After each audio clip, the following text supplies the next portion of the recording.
넌 내 아들이 아니야?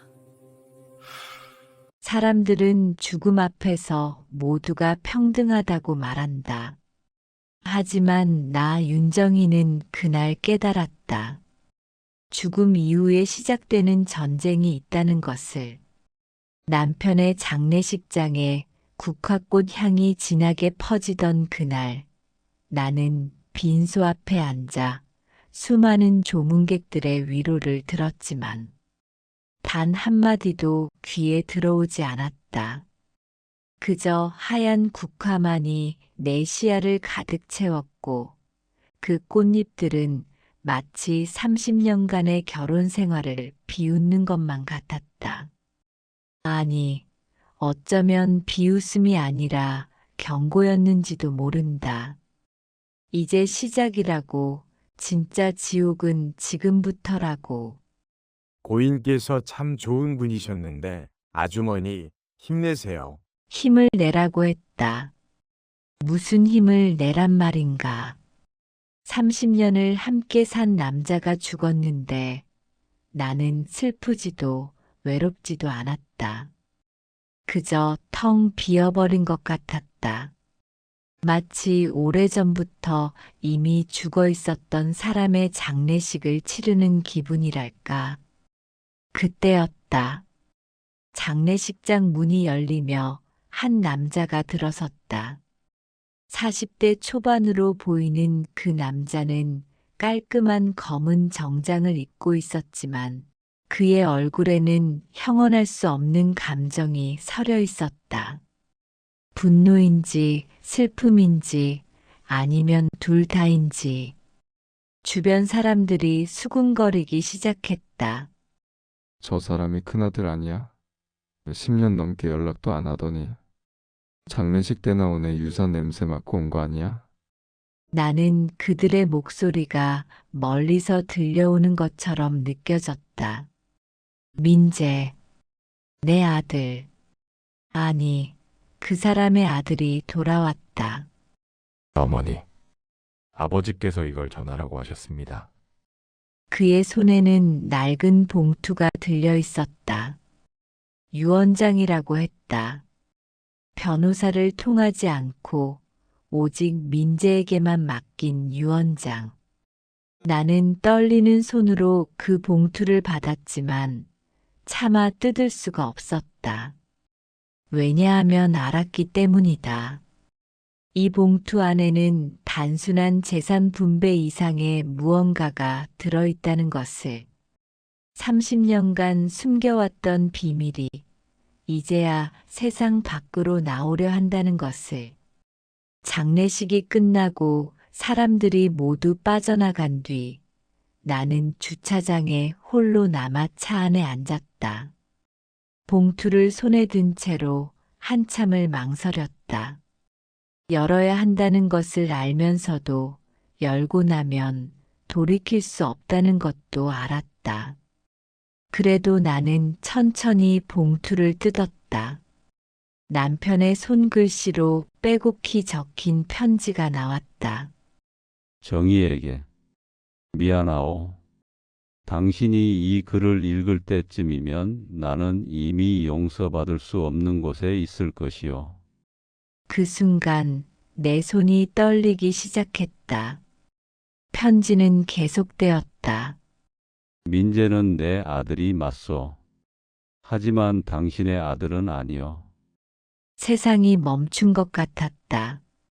30년 전 남편의 외도로 태어난 아이. 그 아이를 우리 집안의 장남으로 등록했다는 사실은 알고 있었다. 아니, 알고 있다고 생각했다. 하지만 이 편지는 뭔가 다른 이야기를 하고 있었다. 당신이 유산으로 아이를 잃은 직후였기에 나는 민재를 우리 아들로 등록했어. 유산. 그 단어가 내 가슴을 찔렀다. 30년 전 나는 정말 아이를 잃었다. 교통사고였다. 임신 8개월이었던 나는 그 사고로 아이를 잃었고 한동안 폐인처럼 살았다. 그때 남편이 데려온 아이가 민재였다. 불쌍한 아이야. 친척집 아이인데 부모가 모두 사망했다고. 나는 그 말을 믿었다. 아니, 믿고 싶었다. 내가 잃은 아이를 대신할 수 있다면 그게 누구의 자식이든 상관없다고 생각했다. 하지만 진실은 달랐다. 민재는 남편의 불륜으로 태어난 아이였고 나는 그 아이를 30년간 미워하며 살아왔다. 30년. 30년을 거짓말 속에서 살았구나. 그날 밤 나는 집으로 돌아와 서랍 깊숙한 곳에서 오래된 사진 한 장을 꺼냈다. 20대 시절의 나와 남편이 아닌 다른 남자가 찍힌 사진. 나도 비밀이 있었다. 결혼 전 단 한 번뿐이었지만 다른 남자를 사랑한 적이 있었다. 그리고 그 사람의 아이를 가졌었다. 하지만 그는 떠났고 나는 남편과 결혼했다. 그 아이는 교통사고로 죽었다고 생각했다. 하지만 이제 의심이 들기 시작했다. 정말 그 아이는 죽은 걸까? 혹시 민재가? 아니다. 말도 안 되는 생각이다. 하지만 이 모든 우연이 너무나 완벽하게 맞아떨어지고 있었다.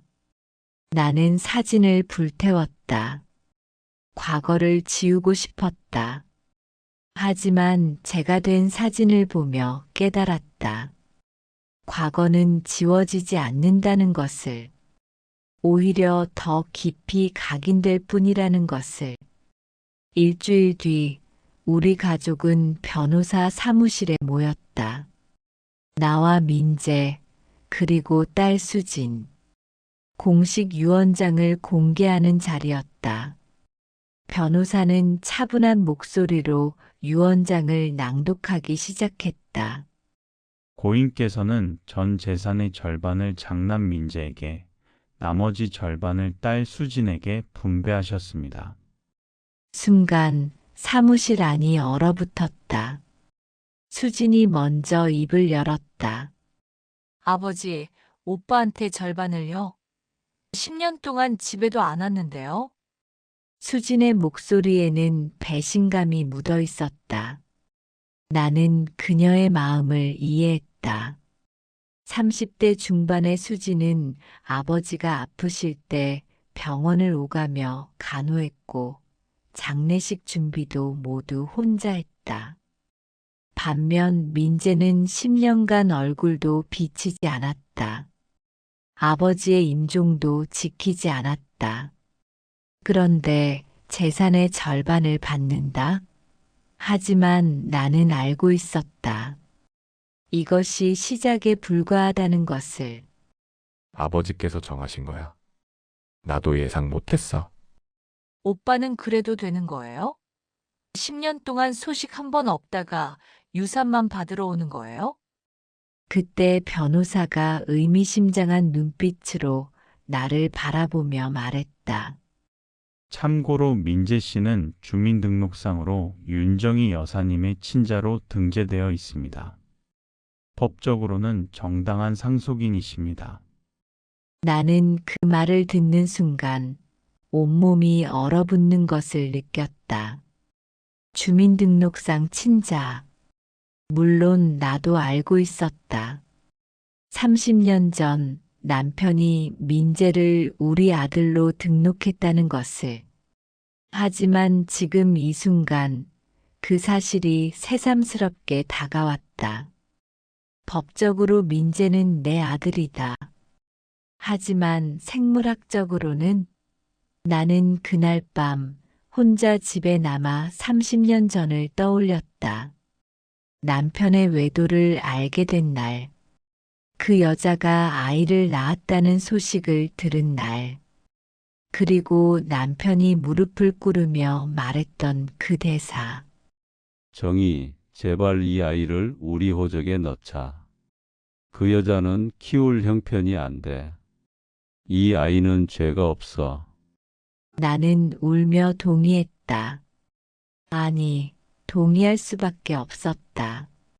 내가 낳은 아이를 잃은 지 불과 한 달 만에 남의 아이를 떠안아야 했다. 그날 이후 내 마음속에는 증오가 자라기 시작했다. 민재를 볼 때마다 나는 남편의 배신을 떠올렸다. 그 여자의 얼굴을 상상했다. 그리고 내가 잃은 아이를 생각했다. 만약 내 아이가 살아 있었다면 지금쯤 민재만큼 자랐을 텐데. 그런 생각을 하며 30년을 살았다. 하지만 이제 모든 것이 흔들리고 있었다. 며칠 뒤 나는 민재가 집안의 오래된 서류를 뒤지고 있는 것을 발견했다. 아버지의 서재, 그곳은 남편이 생전에 아무도 들어오지 못하게 했던 곳이었다. 민재야, 거기서 뭐하니? 어머니, 이 집에는 아직 밝혀지지 않은 진실이 많네요. 그의 손에는 낡은 서류 뭉치가 들려 있었다. 출생증명서, 병원 기록, 그리고 어떤 계약서 같은 것들. 나는 그것들을 보는 순간 온몸에 소름이 돋았다.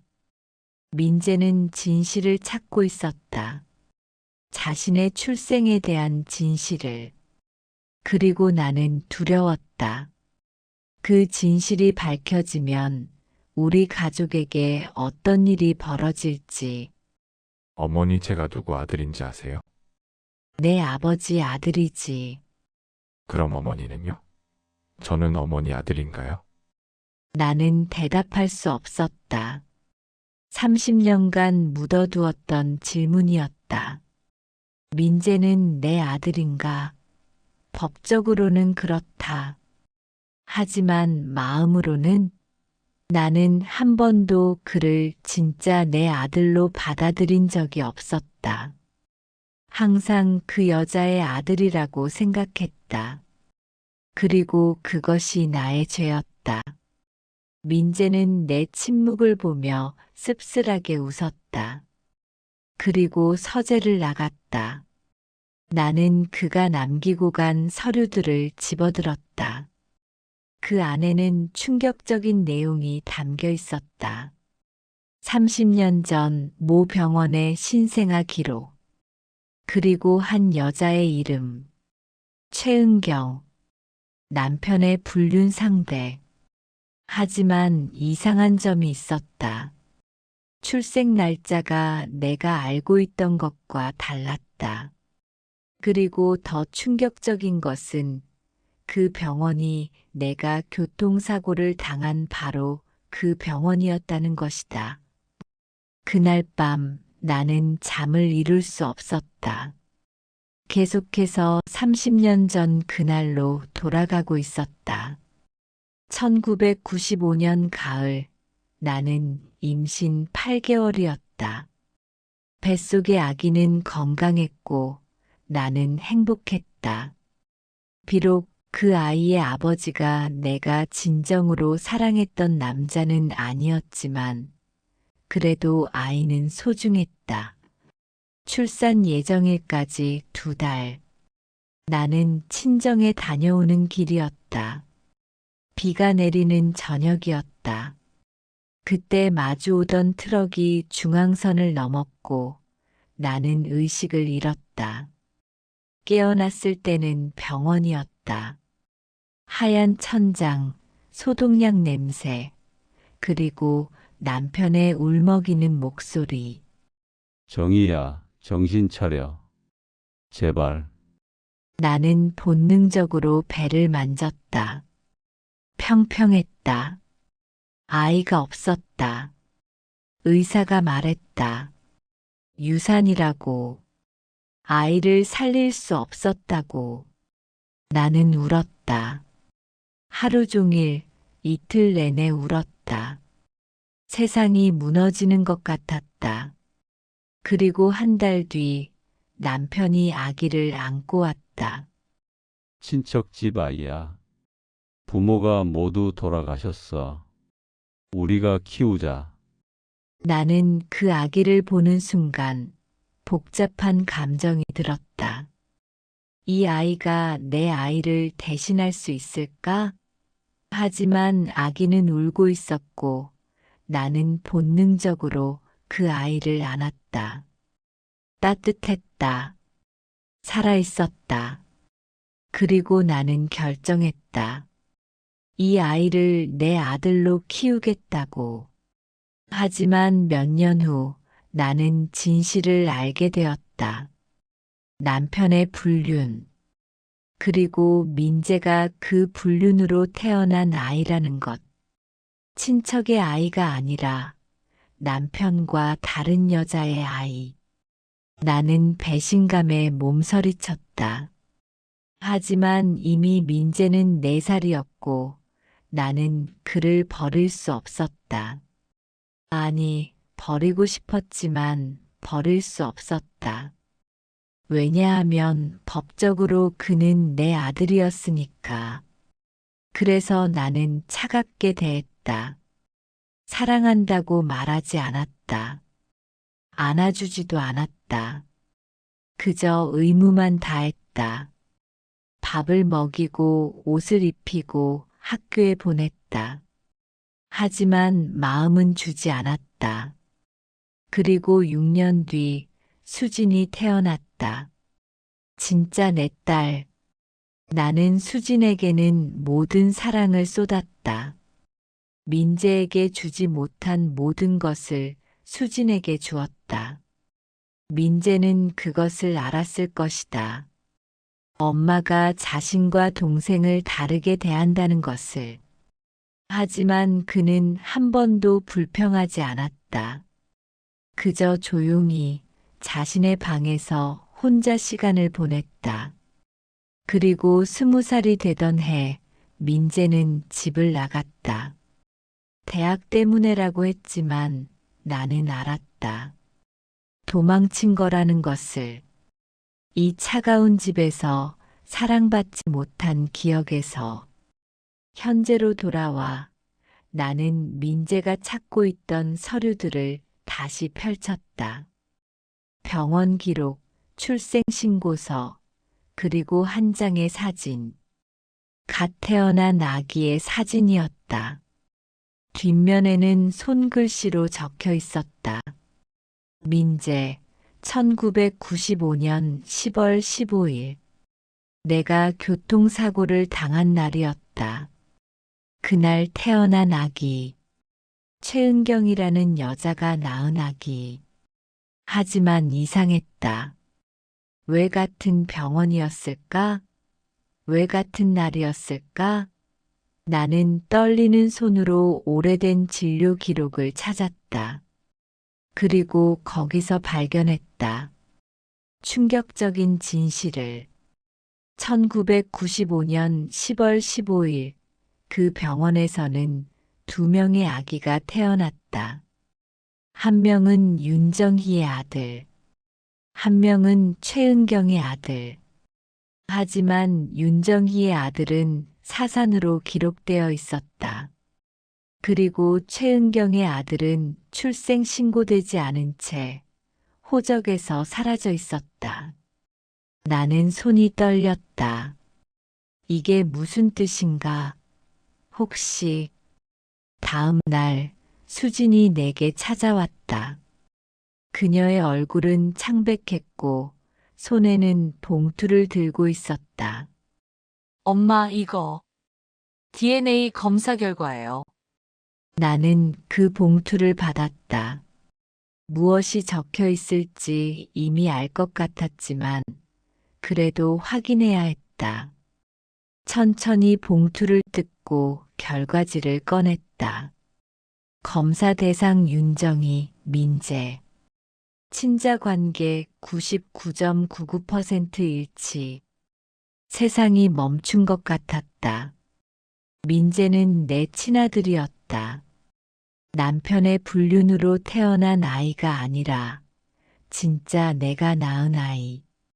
30년간 미워했던 그 아이가 내 뱃속에서 나온 아이였다. 엄마, 이게 무슨 뜻이에요? 오빠가 엄마 친아들이라고요? 나는 대답할 수 없었다. 아니, 믿을 수 없었다. 어떻게 이럴 수 있지? 나는 분명 아이를 잃었다. 의사가 말했다. 사산이라고. 하지만 이 검사 결과는 거짓말을 하지 않는다. 민재는 내 아들이다.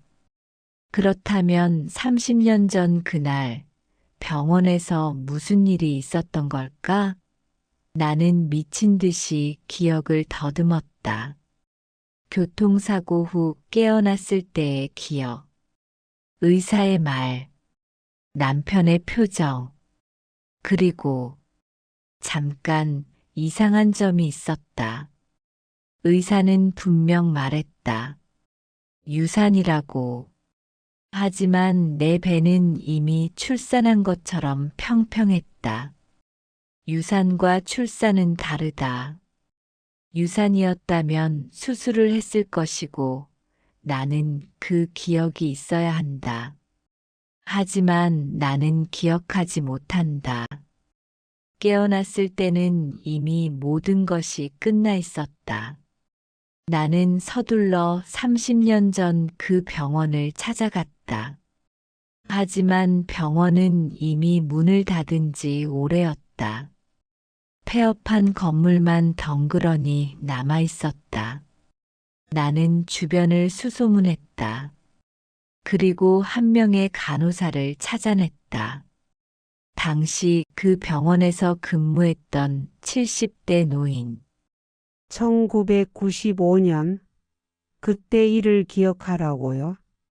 제발 부탁드립니다. 제 인생이 달린 문제예요. 노인은 한참을 생각하더니 천천히 입을 열었다. 하나 기억나는 게 있긴 해요.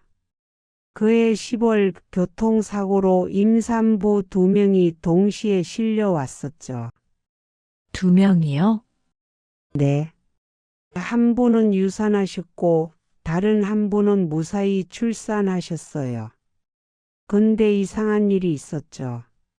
무슨 일이요? 출산한 산모 쪽 보호자가 아기를 데려가지 않으려고 했어요. 그리고 유산한 산모의 남편이 그 아기를 데려갔죠. 나는 숨이 막혔다.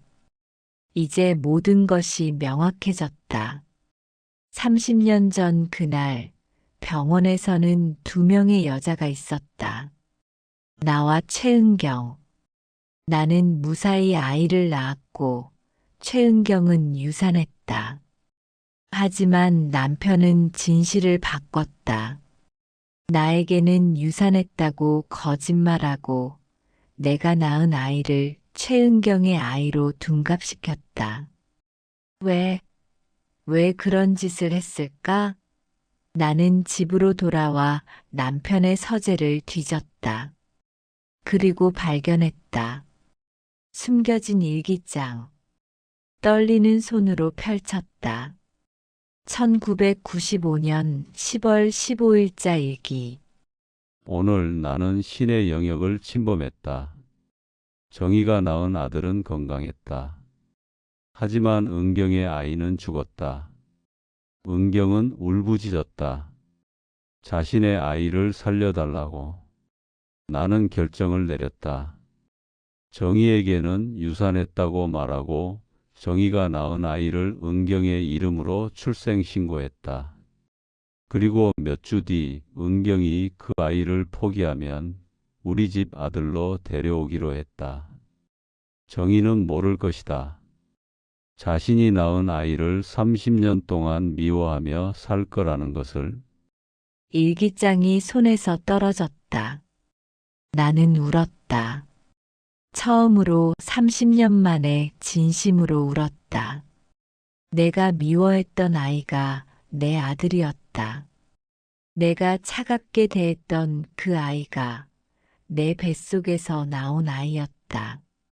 나는 어머니로서 가장 큰 죄를 지었다.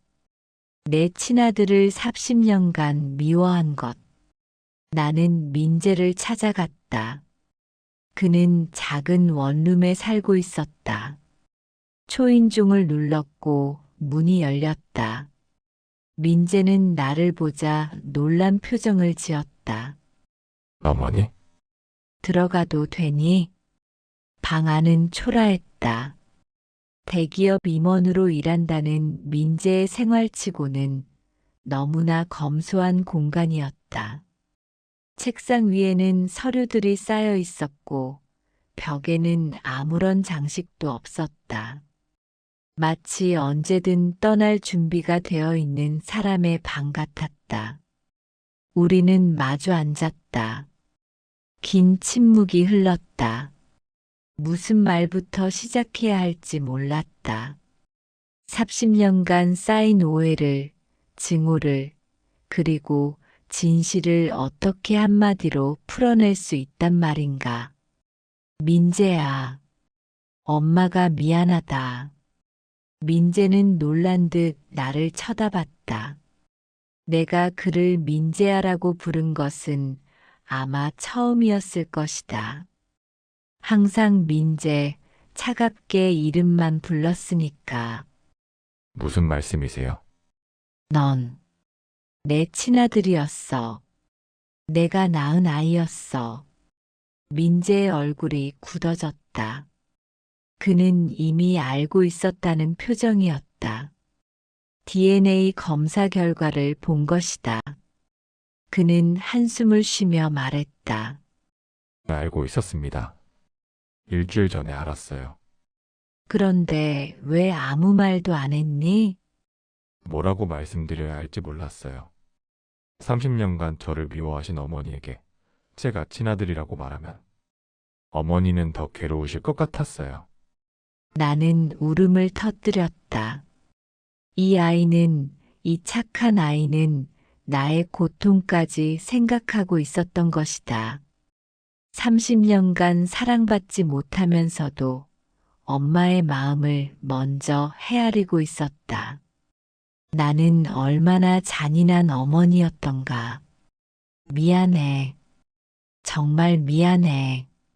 엄마가 너무 모질었어. 내가 내 아들인 줄도 모르고. 어머니 잘못이 아닙니다. 아버지가 거짓말을 하신 거잖아요. 하지만 나는 내 엄마야. 본능적으로 알았어야 했어. 내가 내 뱃속에서 나왔다는 걸. 민재는 고개를 저었다. 그리고 창밖을 바라보며 말했다. 전 20살 때부터 알고 있었어요. 제가 어머니 친자가 아니라는 걸. 뭐, 아버지 서재에서 서류를 봤어요. 친자 확인서. 거기에는 윤정이와 민재간 친자 관계 없음이라고 적혀 있었죠. 나는 충격을 받았다. 그 서류는 거짓이었다. 남편이 진실을 숨기기 위해 위조한 서류였을 것이다. 하지만 민재는 그것을 믿었고 20년간 자신이 남의 자식이라고 생각하며 살았던 것이다. 그때부터 이해했어요. 왜 어머니가 저를 사랑하지 않으시는지. 당연한 거였어요. 저는 어머니 자식이 아니었으니까. 민재야, 그래서 전 집을 나왔어요. 어머니가 저 때문에 더 이상 괴로워하시지 않게. 수진이가 어머니의 진짜 딸이니까 수진이만 곁에 두시라고. 나는 가슴이 찢어지는 것 같았다. 이 아이는 20살부터 혼자였던 것이다. 가족이 없다고 믿으며 세상에 홀로 내던져졌던 것이다. 그런데도 10년간 아버지의 병원비를 보냈고 동생의 빚을 갚아줬다. 가족이 아니라고 생각하면서도 가족을 위해 살았던 것이다. 미안해. 정말 미안해. 나는 계속 사과했다. 하지만 30년간의 상처가 몇 마디 사과로 치유될 리 없었다. 민재는 차분하게 말했다. 어머니 이제 됐어요. 진실을 알았으니까요. 전 어머니 친아들이었고 어머니는 속으신 거였어요. 이제 그걸로 충분해요. 충분하지 않아. 엄마는 내게 보상하고 싶어. 30년간 못해준 사랑을. 어머니, 유산은 수진이한테 다 주세요. 전 필요 없어요. 뭐라고? 전 이미 충분히 받았어요. 제가 어머니 아들이었다는 사실. 그것만으로 충분합니다. 며칠 후 나는 수진을 불러 모든 진실을 말했다. 민재가 진짜 오빠라는 것. 30년간의 오해와 거짓말. 수진은 눈물을 흘리며 말했다. 엄마, 그럼 오빠한테 유산을 다 드려야 하는 거 아니에요? 그래야지. 엄마가 평생 잘못했으니까. 저는 괜찮아요. 오빠가 더 필요할 것 같아요. 전 엄마 사랑을 받고 자랐지만 오빠는 아무것도 못 받았잖아요. 나는 수진을 안아줬다. 이 착한 딸, 오빠를 이해하는 이 따뜻한 아이.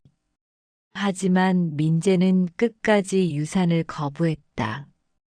그리고 충격적인 결정을 내렸다. 유산 전액을 사회에 기부하겠다고.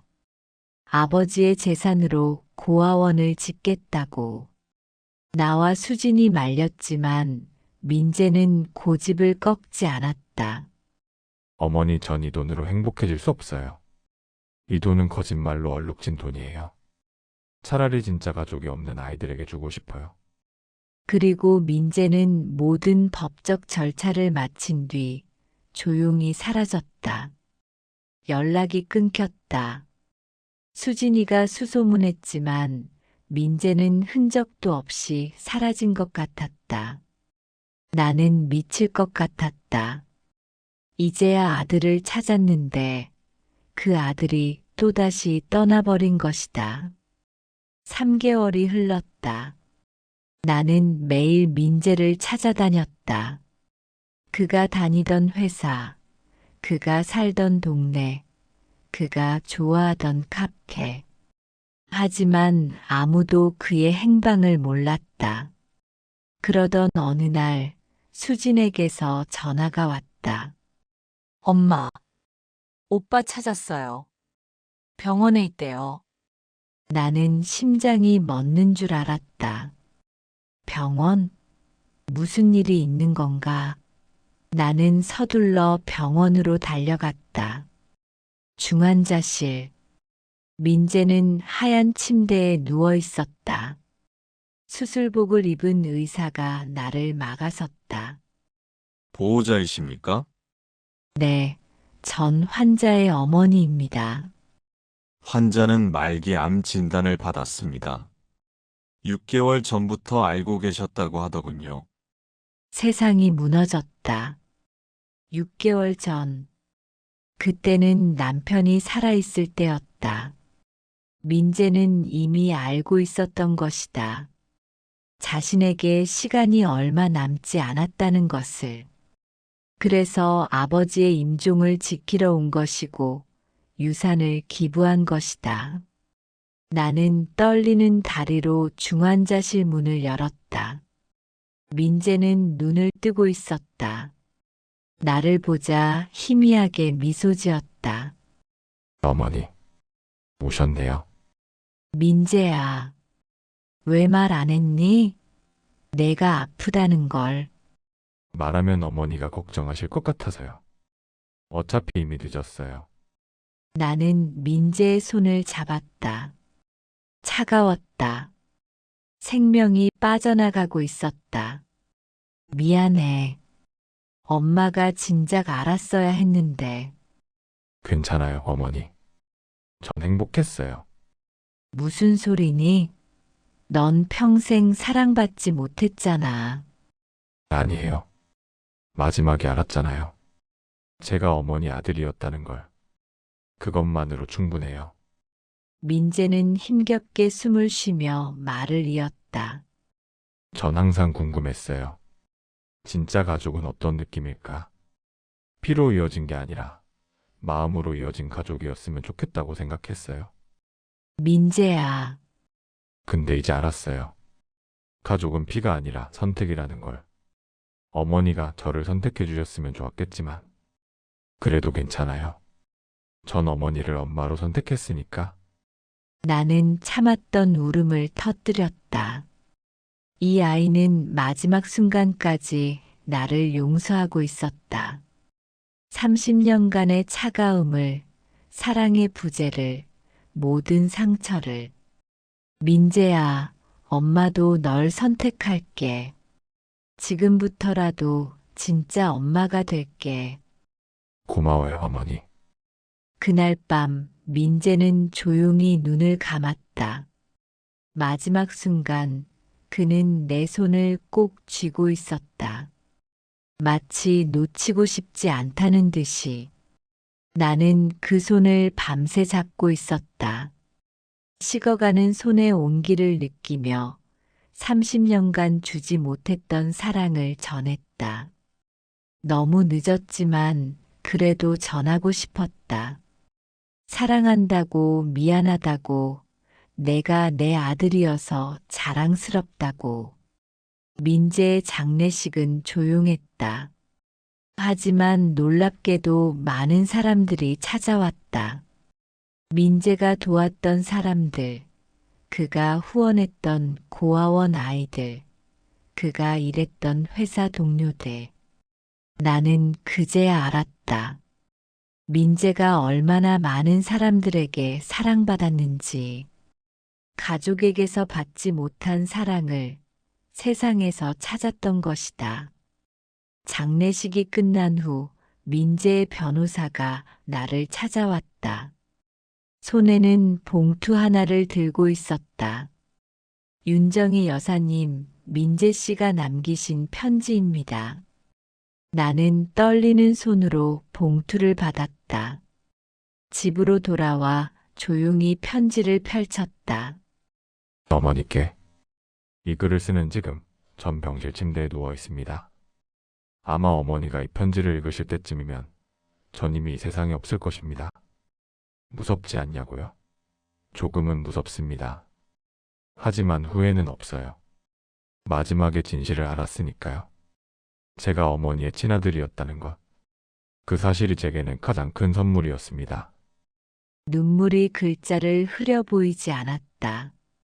나는 눈물을 닦고 계속 읽었다. 어머니 저를 용서해 주세요. 제가 먼저 떠나서 죄송합니다. 어머니가 이제야 저를 사랑해 주시려는데 제가 곁에 있어드리지 못해서 미안합니다. 하지만 어머니 저는 행복했어요.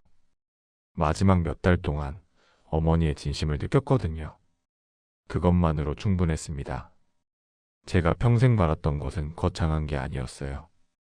그냥 어머니가 저를 보며 미소 지어주시는 것, 제 머리를 쓰다듬어 주시는 것, 잘했어라고 말해주시는 것, 그런 작은 것들이었어요. 그리고 마지막에 그 모든 것을 받았습니다. 편지는 계속되었다. 어머니께 부탁이 있습니다. 수진이를 잘 돌봐주세요. 동생은 착한 아이예요. 그리고 제 목까지 사랑받을 자격이 있는 아이입니다. 그리고 어머니, 제발 당신 자신을 용서하세요. 어머니 잘못이 아니에요. 아버지의 거짓말이 모든 것을 망쳤을 뿐이에요. 어머니는 좋은 엄마였어요. 수진이를 보면 알 수 있어요. 단지 제게는 그 사랑을 줄 수 없었던 것뿐이에요. 이해합니다. 나는 편지를 가슴에 안았다. 이 착한 아이. 마지막까지 나를 위로하는 이 아이. 편지에는 마지막 한 줄이 남아 있었다. 어머니 다음 생에는 진짜 가족으로 만나요. 그때는 서로 알아볼 수 있을 거예요. 피가 아니라 마음으로. 사랑합니다. 어머니. 당신의 아들 민재. 나는 한참을 울었다. 편지를 읽고 또 읽었다. 수백 번을 읽어도 마음이 아팠다. 1년이 흘렀다. 나는 민재가 기부한 돈으로 지어진 고아원을 찾았다. 민재의 집이라는 이름의 고아원. 그곳에는 30명의 아이들이 살고 있었다. 가족 없는 아이들, 민재처럼 사랑받지 못한 아이들. 나는 그곳에서 봉사하기 시작했다. 매주 찾아가 아이들을 안아주고 밥을 먹여주고 책을 읽어줬다. 민재에게 해주지 못한 모든 것을 그 아이들에게 해주고 싶었다. 어느 날 한 아이가 물었다. 할머니, 왜 저희한테 이렇게 잘해주세요? 할머니한테도 너희 같은 아들이 있었단다. 지금은요? 지금은 하늘나라에 있어. 근데 할머니는 그 아이한테 잘해주지 못했어. 그래서 너희한테라도 잘해주고 싶은 거야. 아이는 내 손을 꼭 잡았다. 작고 따뜻한 손. 민재의 손 같았다. 나는 요양원으로 돌아와 창가에 앉았다. 75살. 이제 나도 늙었다. 창밖으로 석양이 지고 있었다. 노을이 아름다웠다. 민재가 좋아하던 노을이었다. 어렸을 적 민재는 혼자 창가에 앉아 노을을 바라보곤 했다. 나는 한 번도 왜 노을을 좋아하는지 묻지 않았다. 이제야 알 것 같았다. 노을은 끝이면서 동시에 시작이니까. 하루의 끝이지만 내일의 시작을 약속하니까. 민재는 그런 희망을 믿었던 것이다. 언젠가 진짜 가족이 될 수 있다는 희망을. 나는 민재의 유품 상자를 열었다. 그 안에는 어린 시절 사진 한 장이 들어 있었다. 갓 태어난 아기의 사진. 뒷면에는 내 손 글씨가 있었다. 30년 전 내가 교통사고 직후 병원에서 쓴 글씨. 내 아들 1995년 10월 15일. 민재는 이 사진을 평생 간직하고 있었던 것이다. 자신이 버려진 아이라고 믿으면서도 이 사진 하나를 지켰던 것이다. 혹시 모를 진실을 위해 나는 사진을 가슴에 안았다. 민재야, 엄마 여기 있어. 다음 생에는 꼭 알아볼게. 내가 내 아들이라는 걸. 창밖에서 새 한 마리가 날아갔다. 저 멀리 노을 속으로. 나는 그 새를 바라보며 생각했다. 가족이란 무엇인가? 피로 이어진 것인가 아니면 마음으로 이어진 것인가? 30년간 나는 피를 믿었다. 수지는 내 피를 나눈 딸이니까 사랑했고 민재는 남의 피라고 믿었으니 사랑하지 않았다. 하지만 진실은 달랐다. 민재는 내 친아들이었고 나는 그 사실을 모른 채 평생을 살았다. 그리고 깨달았다. 피는 중요하지 않다는 것을. 진짜 가족은 서로를 선택하는 것이다. 사랑하기로 결정하는 것이다. 용서하기로 마음먹는 것이다. 민재는 나를 선택했다. 30년간 사랑받지 못했지만 그래도 나를 엄마로 선택했다. 나는 너무 늦게 그를 선택했다. 그가 떠나기 직전에야. 하지만 그것이 내 죄이고 내 벌이다. 나는 이제야 깨달았다. 가족의 이름으로 저지른 모든 죄가 결국 나를 벌하고 있었다는 것을. 거짓말로 시작된 가족은 거짓말로 무너진다. 사랑 없이 맺어진 관계는 결국 후회로 끝난다. 하지만 그럼에도 불구하고 나는 믿는다. 용서와 사랑의 힘을. 민재가 마지막에 보여준 그 용서와 사랑을. 수진이가 매주 고아원을 찾아와 나와 함께 봉사한다. 우리는 민재가 사랑했을 아이들을 사랑한다.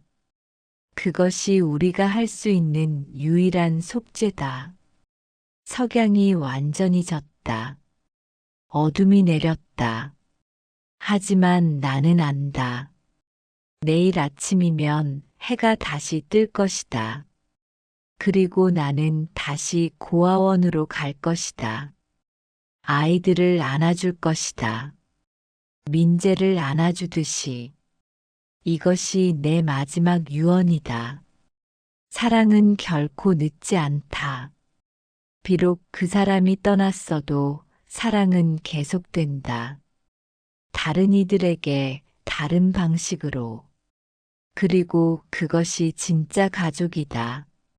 10년 후 2035년 봄 민재의 집 고아원 10주년 기념식 85살이 된 나는 휠체어에 앉아 아이들의 공연을 본다. 그중 한 아이가 다가와 말한다. 할머니, 저 이번에 의대 합격했어요. 할머니 아들처럼 의사가 될 거예요. 나는 미소 짓는다. 민재가 의사가 되고 싶어 했다는 것을 아는 사람은 별로 없다. 하지만 이 아이는 안다. 민재의 사진 앞에서 매일 기도했으니까. 수진이가 내 어깨에 손을 올린다. 그녀도 이제 50대 중반이다. 엄마, 오빠가 보고 있을까요? 나는 고개를 끄덕인다. 보고 있겠지. 그리고 미소 짓고 있을 거야.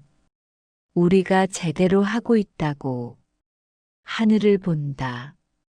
맑은 봄하늘. 구름 한 점 없다. 어딘가에서 민재가 보고 있을 것이다. 그리고 말할 것이다. 잘했어요, 어머니. 이제야 제대로 된 엄마가 되셨네요. 나는 눈을 감는다. 이제 평화롭다.